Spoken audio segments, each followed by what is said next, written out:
શું કે મિત્રો, આજના મારા મેન્યુમાં તમારું સ્વાગત છે. આજ તો નાય તો તૈયાર થઈ ગયો, પછી ગયો અગાશીએ.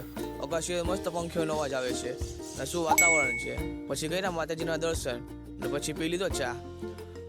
બહાર આવ્યો તો ગલુડી રમતું દેખાય છે. તેને જોઈને મને એને બિસ્કિટ ખવડાવવાનું મન થઈ ગયું, તો બિસ્કિટ લેવા નીકળી ગયો.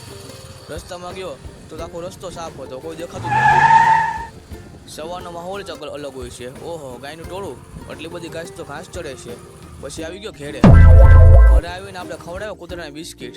ઓહો, આ ખાઈ ગયો. હા, બે ગલુડિયા તો સ્કૂલમાંથી પેપર લખવાના હતા, તો પછી આપણે સ્કૂલના પેપર લખવા બેસી ગયા. ત્યાં સુધીમાં તો સાંજ પડી ગઈ. ઓહો, પછી આપણે યાદ આવ્યું કે આજ તો શનિવાર છે, તો ભાઈ ગયો હનુમાન મંદિરે દર્શન કરવા. પછી તો મિત્ર સામેથી મળી ગયો, પછી બંને ગયા હનુમાન દાદાના દર્શન કરવા. ત્યાં સુધીમાં તો બીજો મિત્ર પણ આવી ગયો. તેની સાથે આપણે હાથ મિલાવ્યો ને તેને આગળ બેઠા આપણે ઘડીક. પછી આવી ગયો હું ઘેડે.